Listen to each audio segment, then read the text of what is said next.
filmed in forever. Hey guys, welcome back to the channel. My name's Bria and I love everything books.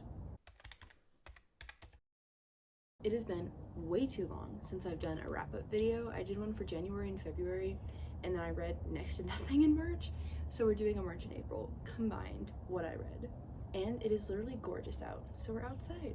So like I said, March was not a great reading month, probably because, drumroll please, I read The Hunger Games. And you might be thinking, aren't those 5 stars? Yes, they are. But I did a reading vlog, it's right there, when I was reading these 4 books. And because I was recording my reactions to them, it took freaking forever. So that's all I read in March, was literally The Ballad of Songbirds and Snakes, which was the prequel, and I read them chronologically this time. And man, do that. It is so good. If you've read them before, read it chronologically.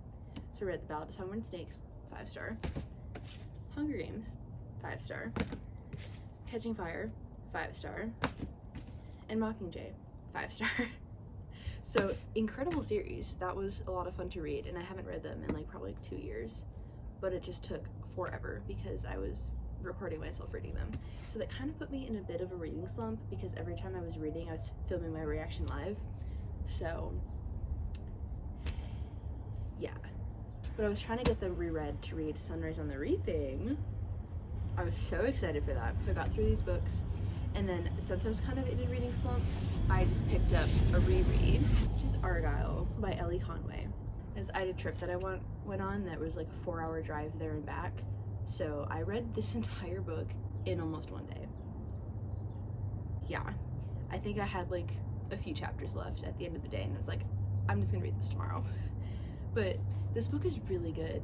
It's like a action thriller, like mystery, kind of like historical fiction in a way too, because it's not based in the past, but there's a lot of reference to like World War II, and they're trying to find like the secret treasure, and there's this like Russian bad guy, and so it's giving like Indiana Jones x like James Bond. It's pretty good. First time I read it, I gave it a 4 star. This time I gave it a 4.5 star. It's really good. I definitely really enjoy it. It's not the genre that I typically read, but it's really good. I definitely highly recommend it. So that was just a fun little reread. And then Sunrise on the Reaping. This book, 5 stars. 5 stars. Honestly, this could be a 6-star book. I feel like I need to read it again and like kind of just sit on it for a bit. But man, I'm not a crier. This book made me cry. In multiple spots. Yeah. I knew this book was gonna be heartbreaking because it's Haymitch's backstory, but I was so pleasantly surprised by this book because like I thought we already knew all about Haymitch's games. You don't. And there was so many crossover of like the Covey from the Ballad, and then like a whole bunch of people from the Capitol, like Effie and Plutarch from like the original trilogy. So this book was incredible. I really hope that we get more from Suzanne Collins. I know she just released one like a month ago, but in the future, please, Suzanne, please give us more, because this is incredible. I've heard a lot of theories that each prequel relates to one of the books in the trilogy. So the Ballad like mirrors The Hunger Games, and then Sunrise on the Reaping mirrors Catching Fire, and then we need a 3rd one to mirror Mockingjay, which would be Phoenix Games. And I would not be mad if we got Phoenix Games, or even like Annie's Games and like Phoenix perspective through that or something. I don't know, but that would be so cool. I would, anything honestly in the Hunger Games world probably will be a 5 star for me. I think I forgot to mention, but both of these were read in April, which I think is a given because I said I only read the first 4 in March. So the rest of these are all from April, and I read 6 books in total in April, which is still kind of a mid-reading month. I need to read 12 books this month if I'm gonna catch up. So I don't know if that's gonna happen, but I do want to try a 24-hour like reading vlog, and maybe I can crank out like 3 or 4 books in that. So we'll see. Next up is kind of a random book. This is Famous Last Words by Gillian McAllister. This is one of the book of the month books that I have, and it's like action thriller, mystery, suspense type thing. Basically, the premise is there's this couple, and the wife wakes up one day and her husband's not there, and so she's kind of like worrying and goes to work, and then she finds out her husband has 3 people hostage. And so there's this whole hostage situation, and she's trying to figure out, like, I thought my husband was a good person. What do you mean he's holding 3 people hostage? And so you get to follow that story. And there is, like, a massive time jump, and that was a little weird. I think it's, like, 7 years after the hostage situation, and it takes that long to resolve this whole thing. But it was so interesting. I gave this a 4.5. And again, I don't normally read like action adventure thriller stuff, but I've read 2 in the past 2 months, and they were both they were both 4.5 stars. So maybe I should start reading action stuff more. Not necessarily thriller, because I don't think I'd like thrillers, but like suspense and mystery. So good. Yeah, so this book was really good. There's like gang involvement on the hostage situation. It was definitely a very captivating book. Next up is another book by Emily Henry. I said I'd give her another try. People We Meet on Vacation. I will say, I liked this better than Beach Read. Beach Read was definitely a lot spicier than this book. This book did still have some spice. There was one scene that was like pretty spicy, and then there was a few other, I think, like Fade to Blacks. So not as bad as Beach Read, but still, like, I couldn't give it a 5-star. So this is a 4-star, which I still enjoyed it, like the story.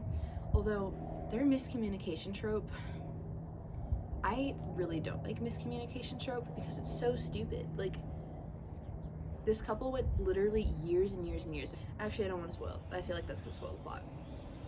Basically, there's just lots of miscommunication, and after because it's a romance book, they get together in the end, obviously. I won't say who the they is, though, so no spoilers. But I don't think this couple is gonna stay together. Yeah, they're really good friends, but like, they cannot communicate well. I don't know what it is with these two, but it definitely was a fun little book and a fun premise of like going on vacations every year and like how you're a different person when you're on vacation. The whole first chapter, the prologue, the whole prologue was really, really good. Of like her prose, Emily Henry's prose is so pretty, and I loved how she described how when you're on vacation you just can be whoever you want to be, and I thought that first chapter was really beautiful. The rest of it was just like a cheesy rom-com, which that's kind of what you know you're getting into when you read a romance book. So it was pretty good. Next up is a book that I had pretty low expectations for, and it blew me out of the water. And that book would be The Host by Stephenie Meyer. So Stephenie Meyer wrote the Twilight series, which you're probably pretty familiar with. And this book is another hefty book. She loves writing really thick books. It's like over 600 pages, and I read it in 2 days. Yeah, I read 300 pages for 2 days in a row. That's like basically reading a book a day, because like most books are 300 pages. This book is crazy. It's dystopian, and I have not read a dystopian book in literally, I don't even remember, because I don't think I've read any this year, and it's been, well, I guess Hunger Games is considered dystopian or like a fantasy, but dystopian is like my favorite genre, and I don't read it enough. I have like my few favorite series that I read, but like it's hard to find new ones. So I found this at that giant book sale that I went to a few months ago, and I was like, oh, it's Stephenie Meyer, this looks interesting. And I think I'd seen the cover before, because like that's kind of a creepy cover. Oh my gosh, it's so interesting. Basically there's this like alien species that like looks like a worm that basically like goes into your spine. They like surgically put this creature in your spine, and then the creature takes over your mind. So the human is just the body, and then the creature, they call themselves souls, basically mind controls the person. But most people, the person just disappears. But the main character of this book, because she's aware of this alien species, she fights back. So it's the human, Melanie, and so in her, it's Melanie's body, and then in her mind it's Melanie, and then also Wanderer, who's the alien. Oh, hello, bird. And so it's one body with 2 souls in it, basically, and it's so fascinating. And also it takes place in Arizona, which was crazy. I like never read books in places like where I live. It like mentioned the highway near me and like some of the mountains and even like some exits. I was like, bro, I drive by there all the time. So that was kind of fun reading that. But yeah, it's so good. And also the ending kind of like, it doesn't leave off on a cliffhanger, but it leaves off on a, there could be a second book, which I don't think there's gonna be, because I feel like this is kind of an older book. Yeah, 2008. So I don't think we're getting a sequel to this, but it would be freaking amazing and I would love it. I would say it definitely is maybe a little bit slow paced just because it's 600 pages, but also I read it in 2 days. So 5-star. This book was so good. It was so interesting how the characters all related to each other and how there's 2 people in one body and like how does that freaking work.